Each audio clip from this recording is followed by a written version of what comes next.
Raison, c'est votre MAP, votre Community Manager autoproclamé préféré. Et aujourd'hui, on va parler de Youssoupha qui est dans la sauce. Saucé jusqu'à la sauce.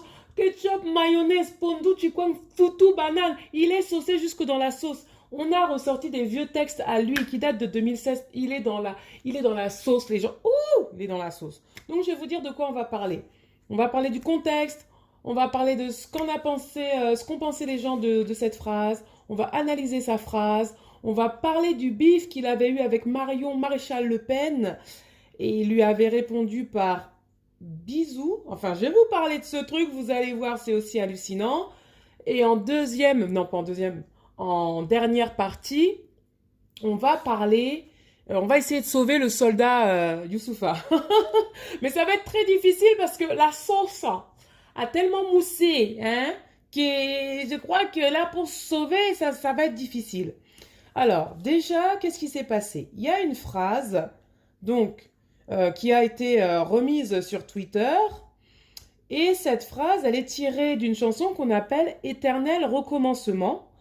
Et cette chanson, ce son, est tiré de l'album À chaque frère, qui est paru en 2007. Donc 2007, ça fait un sacré bout de temps. C'est pour ça qu'il faut toujours redonner le contexte de cette phrase, parce que quand même, voilà, juste pour que vous soyez au courant, c'est pas quelque chose qui est récent. C'est 2007. Il était même pas encore papa à cette époque-là. Donc, ce sont deux lignes comme ça qui ont été tirées hors de leur contexte, hein, quand même, faut le dire, faut l'avouer, et qui se sont retrouvées sur la twittosphère. Donc, vous vous doutez bien que ces deux lignes sur la twittosphère, eh ben, ça a fait son petit effet, surtout sur la twittosphère. Donc, on va lire ces lignes ensemble, et puis je vais vous balancer aussi le tweet, comme ça, vous pourrez lire avec moi. Je mélange mes fantasmes et mes peines. Ah, moi j'ai vu fantasme, j'étais contente, je dis c'est pas mal ça quand même. Comme dans ce rêve, oh un rêve, super, où ma semence de nègre, hmm, bon, ça commence, ma semence de nègre fout en cloque cette chienne de Marine Le Pen. Eh Dieu, Youssoupha, tu nous as fait ça. Tête comme si Palmier Cabossé, tu nous as fait ça. Toi, je me dis non, je peux écrire sur tout le monde, mais toi, je m'attendais pas que je... Oh, je suis obligée, maman. Non, Ponanini. Oh, papa, pardon. Limbisanga. Non, ne fais pas ça. Il a fait. Bon, on va analyser. Donc, tout de suite, la twittosphère a réagi. Donc, je vous mets le tweet d'une fille, pour moi, qui synthétise bien un peu tout. Elle parle de patriarcat, de réduire l'homme noir à son sexe, hein, de la caricature de l'homme noir et de la... Voilà, vous voyez quoi. Elle parle du fait que les hommes noirs soient obnubilés par les femmes blanches et aussi de cette domination que les hommes veulent avoir par le sexe. Hein. Vous savez, ce sexe comme arme de guerre. Donc on va...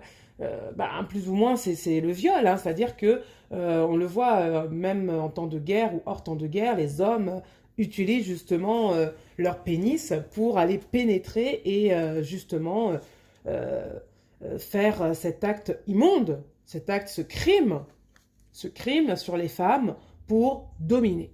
Voilà. Donc ça, voilà. Donc je vais vous dire un peu ce que j'en pense de ce commentaire. Moi, globalement, je suis d'accord. Hein. Globalement, je suis d'accord. Le patriarcat, oui, il y a du patriarcat. Là, on voit tout de suite même de la misogynie dans ses paroles. Hein. Bon, même si c'est vrai que je ne vais pas m'émouvoir de ce qu'il pense de Marine Le Pen, j'avoue. Mais il y a de la misogynie, cette chienne, etc. Quand il parle à demi-mot de domination aussi par le sexe. On sait toujours cette constance qu'on retrouve hein, chez les hommes, on va dire, racisés, pas que les hommes noirs, pour ce côté, comment dire, ils sont assez obnubilés par les femmes blanches et même les femmes blanches racistes. Hein. Y a ce rappeur, je sais plus comment il s'appelle, non, c'est pas Swan quand même, c'est pas Swan. Bon, vous allez me dire le nom de ce rappeur. Je vois très bien qui c'est, mais j'ai perdu son nom. Je sais que c'est un truc en Anne. Sofiane. Oh, j'ai retrouvé. Oh, Sofiane, qui avait fait un rap, hein, ce qui était un peu un rap d'amour pour Marion Maréchal Le Pen, tu vois. Donc vraiment, oui, il y a cette constance de toujours vouloir euh, avoir des relations avec des femmes blanches racistes parfois, hein. C'est surtout choquant quand c'est des femmes blanches racistes. Je veux dire, là, on parle du Front National, qu'on appelle aujourd'hui Rassemblement National. Mais voilà, c'est dégueulasse. Domination par le sexe, oui, ça c'est vraiment... ça, on l'entend, hein. Des hommes noirs qui pensent qu'ils se vengent de l'esclavage et de la colonisation en ayant des relations sexuelles avec des femmes blanches. Euh, bon, je crois que mon silence en dit long. Je comprends même pas ce genre de raisonnement. Alors oui, il y a sûrement une explication derrière, mais je m'en fous. Voilà. Pour moi, ça tient pas la route et j'ai pas, franchement, l'esclavage, la colonisation, des millions de déportés, des millions de morts. Je me venge en allant dans le lit avec une femme blanche. Enfin, à un moment donné, non, stop. Stop. Ça, je vais pas analyser, j'ai d'autres choses à faire que d'analyser des bêtises comme ça. Voilà. Alors, bah pour le coup, on parle d'analyse. On va analyser la phrase de Youssoupha. Je mélange mes fantasmes et mes peines. Donc, son fantasme, c'est le côté sexuel, et mes peines, c'est Marine Le Pen. Ça rime en plus. Mais j'ai envie de dire, franchement, si tout ce que tu ressens, Youssoupha, bon, après, c'était en 2007, hein, donc tout ce que tu ressentais, Youssoupha, envers Marine Le Pen, hein, qui faisait partie de ce qu'on appelait avant le Front National, aujourd'hui Rassemblement National, tout ce que tu ressens, c'est de la peine. Excuse-moi, le Front National, je vous rappelle, hein, avait à l'époque avait jeté un jeune homme dans la Seine. Ils sont responsables de violence, de racisme. Donc, juste ressentir de la peine, moi, je trouve ça un peu léger, surtout pour une personne voilà, d'origine qui est afrodescendant. Je trouve ça vraiment léger. Voilà. Comme lui il le dit, hein, je dis avec des gros guillemets, mais c'est lui qui s'appelle comme ça, le blédard, parce qu'il vient du bled, il s'appelle comme ça dans ses titres. Donc pour un blédard, je trouve que vraiment c'est moyen. Voilà. Je trouve tellement léger. Non, je suis désolée. Euh, c'est trop léger. Ensuite, on va revenir au bif qu'il avait eu avec Marion Maréchal Le Pen. Alors, il faut savoir que dans un interview, c'était en 2015, Marion Maréchal Le Pen avait dit qu'elle était un peu fan de Youssoupha, qu'elle écoutait du Youssoupha, etc. Et Youssoupha va lui répondre par un tweet que je vais vous mettre aussi. Dans ce tweet, il dit « Hey, Marion Maréchal Le Pen, hey! Merci pour la dédicace. Mon nouvel album s'appelle Négritude. Forcément, tu vas aimer. On se voit au Zénith. Bisous. » Alors, évidemment, je comprends bien qu'il y a de la grosse ironie dans ce tweet. Hein, hein, c'est bon, j'ai capté. Me dites pas oui, c'est ironique. J'ai compris que c'était ironique. Bien sûr qu'il va jamais finir ses tweets par bisous. Hein, c'est Youssoupha quand même. Mais on peut quand même remarquer que dans cette ironie, il est très léger. Ça aurait été le patriarche Le Pen, Jean-Marie Le Pen, il n'aurait pas utilisé ce genre d'ironie. Ce que je veux dire par là, c'est qu'on est encore dans cette image de la femme blanche pure et inoffensive et innocente. Et donc, pour eux, en fait, la femme blanche est inoffensive. Donc, quelque part, même leur racisme serait inoffensif, donc on peut se permettre une ironie toute légère comme ça. Et ben moi, je dis non. Lors de l'esclavage, lors de la colonisation, lors de l'esclavage plus particulièrement, les femmes blanches faisaient subir des choses aux esclaves. Alors il y a un livre qui est sorti dessus aux États-Unis, je vous retrouverai le titre que je pourrais vous mettre en commentaire, mais les femmes blanches n'étaient pas innocentes. Le racisme des femmes blanches, c'est du racisme. C'est pas du racisme light, c'est du racisme. Donc c'est vraiment là cette vision de la femme blanche inoffensive. Et je rappelle que les femmes noires, des femmes noires comme Aya Nakamura, vont se prendre de la part d'hommes noirs des violences, on va les insulter, les comparer à des hommes et tout ça, alors qu'elles n'ont rien fait. Alors qu'elles n'ont absolument rien fait à part chanter ou poster des photos. Mais là, des personnes qui appartiennent au Rassemblement national, là, pour le coup, non, bisous, même si c'est du côté ironique, moi je trouve ça léger encore une fois. On parle du Front National, hein, du Front National qui, dans les années 90, certains membres avaient, certaines personnes qui se revendiquaient du Front National avaient jeté avaient jeté une personne dans la Seine qui était décédée. On se rappelle des propos de Jean-Marie Le Pen qui disait que les chambres à gaz étaient un détail de l'histoire. Il a redit à plusieurs reprises. On se rappelle les accointances du Front National avec des partis nazis. Donc venir être léger comme ça, non, je suis désolée. Faut arrêter de croire qu'il y aurait un racisme light parce que c'est fait par des femmes. Non, c'est pas light. C'est du racisme. Donc il n'y a pas de racisme light. Il n'y a pas de colonisation light. Il n'y a pas d'esclavage light. Voilà. Ensuite, voilà, c'est ce que je voulais dire. C'est vraiment une femme noire qui aurait la même façon de penser, elle se serait pris, mais je sais pas quoi. Mais là, bon, comme c'est une femme blanche et en plus blonde, ben voilà, on dit rien. Moi, voilà, je trouve que oui, les gens qui s'offusquent contre ce qu'il a dit, ils ont tout à fait raison. Parce qu'évidemment, ça s'inscrit dans toujours la même chose. La petite blonde sera vue toute douce. On aura même des fantasmes sur elle parce qu'elle est tellement belle, etc. Bien que ces fantasmes soient en plus teintés de violence. Et ça, c'est inadmissible, hein, je le répète. Vous savez, la femme noire, par contre, on ne va pas lui laisser autant de chance. Hein. Bon, je suis bien énervée, je suis high, mais je vais quand même essayer de sauver le soldat Ryan. Donc, suivez-moi sur YouTube pour la suite de la vidéo. Parce qu'on va sur YouTube pour dire le reste, comment on va essayer de sauver le soldat Youssoufa. Alors, ce qui va le sauver, c'est que ce sont deux lignes qui ont été prises hors contexte, qui s'inscrivent dans un son qui est assez long et assez percutant, qui s'inscrit lui-même dans un album. Donc c'est vrai que c'est un peu malhonnête quand même de prendre deux lignes et d'en faire de refaire toute la vie de Youssoupha à travers ces deux lignes. Parce que dans cet album, à chaque frère, déjà, vous avez des titres comme à chaque frère, mais les apparences nous mentent, ma destinée. Et dans ces titres, il va condamner notamment les hommes qui violent, qui battent. Il va condamner aussi les hommes qui vendraient leur mère pour une fouffe ou pour une heure de gloire. Il redit bien que son rap représente chaque cri de chaque frère.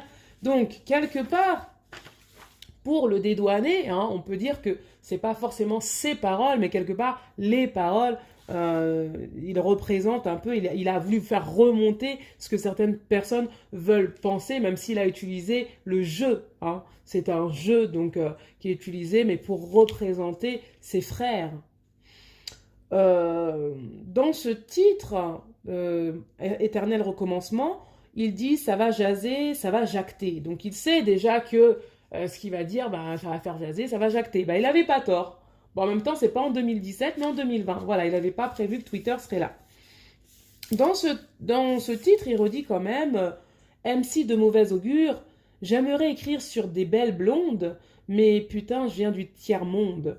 Donc, du coup, là, on voit quand même qu'il s'agit d'une image, c'est-à-dire que moi, j'aimerais écrire sur des choses futiles telles que les belles blondes, mais moi, je viens du tiers-monde, j'ai des choses plus importantes à dire.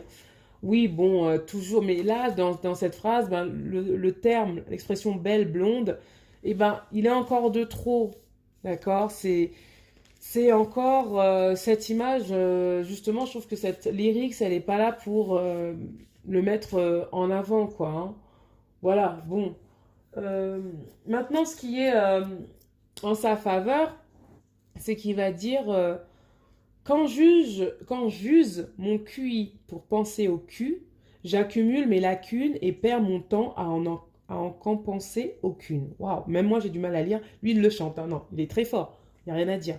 Mais donc en gros il dit que moi quand je perds mon temps, j'use mes neurones à penser au cul, je perds mon temps quoi. Donc ça c'est une phrase qui est dans le même morceau des deux lignes problématiques. Donc, quelque part, il a conscience ici hein, que ce qui vient de sortir, sa phrase là sur Marine Le Pen, ce qui vient de sortir, il a conscience, il le redit plus bas que ça, c'est une perte de temps, c'est bête, il le reconnaît. Hein. Euh, il le reconnaît, il sait que cette phrase qu'il sort est illégitime parce que juste après, il va dire je deal ma rime en peine. Donc c'est en gros, je le dis, mais je peine même à le dire, tu vois. Même lui, il fait bien comprendre que c'est des choses qui sont difficiles à assumer. Il a très bien conscience à ce niveau-là de la portée de cette lyrics. Donc quelque part, c'est ça qui va jouer en sa faveur, c'est qu'il est conscient de la portée de cette lyrics et que ben il sait très bien que ça va faire jaser, ça va faire jacter, il sait très bien. Mais bon, c'est vrai que il le dit dans son album, mon rap représente chaque cri de chaque frère. Il est dans une démarche de se confier, de dire ce qui ne va pas. Il est dans cette démarche de dire, voilà, des réalités qui font mal, mais comme il dit, moi je vais parler sans concession. Il n'est pas là pour faire du bien, il dit ce qui se dit aussi. Il est là pour faire remonter un cri, et ça peut faire mal, ça peut ne pas faire plaisir, c'est aussi une réalité, et quelque part, oui, c'est la réalité, à ce moment-là, c'est la réalité de beaucoup de frères. C'est la réalité de beaucoup de frères. Donc, on ne peut pas non plus... ce qu'il dit est vrai. Ce qu'il dit est vrai, et c'est dommage que ce soit une réalité, mais ce qu'il dit est vrai. Vous avez beaucoup d'hommes qui fantasment sur Marine Le Pen, Marion Maréchal Le Pen, il n'y a qu'à regarder Facebook, etc. Vous avez beaucoup d'hommes noirs qui fantasment, ou vous voyez des hommes noirs qui dansent du zouk avec Marine Le Pen et qui sont très heureux de s'afficher avec elle sur Facebook, parce que pour eux, c'est une victoire. Pour eux, avoir une femme blanche dans leur lit est une victoire. Ils n'ont pas conscience que les femmes blanches, tout comme les hommes blancs, peuvent être des femmes politiques avec des idées qu'elles vont défendre et que si elles arrivent au pouvoir, elles mettront des lois terribles en place. Certains hommes font comme si ces femmes blanches étaient inoffensives. J'en ai parlé dans la partie d'avant. Elles ne sont pas inoffensives. Pas du tout. Elles ne sont pas inoffensives. Donc pour moi, évidemment, Youssoupha a eu complètement tort. Et sur cette lyrique, et même si elle est ancienne, qu'il faut la remettre dans son contexte, pour moi, il a eu tort de la mettre parce que tout simplement, on ne peut pas toujours faire passer ces femmes blanches racistes pour des saintes, pour des femmes innocentes, inoffensives, comme si leurs paroles, les idées qu'elles défendent, n'heurtaient pas les gens. Et de l'autre côté, on peut voir sur Twitter ou d'autres réseaux, quand c'est une femme noire qui ne fait quasiment rien, elle se prend plein de choses dans la gueule. Voilà. Donc c'est juste le deux poids, deux mesures qui, euh, qui est assez dégueulasse, quoi. Mm. Voilà. Donc dites-moi ce que vous en pensez. Euh, je pense que j'ai bien conclu, hein. Je pense que vous avez bien compris qu'effectivement, cette phrase est tout à fait dégueulasse, mais qu'on peut un peu temporiser par rapport aux éléments que j'ai donnés, mais que ça n'excuse rien, quoi. Qu'il mérite son backlash. Après, moi, je pense pas qu'on va lui reprocher toute sa vie, mais il mérite son backlash ponctuel. Il le mérite. Voilà. Et vous pensez qu'il méritait ce backlash? Allez, à vous la raison, tia, bye.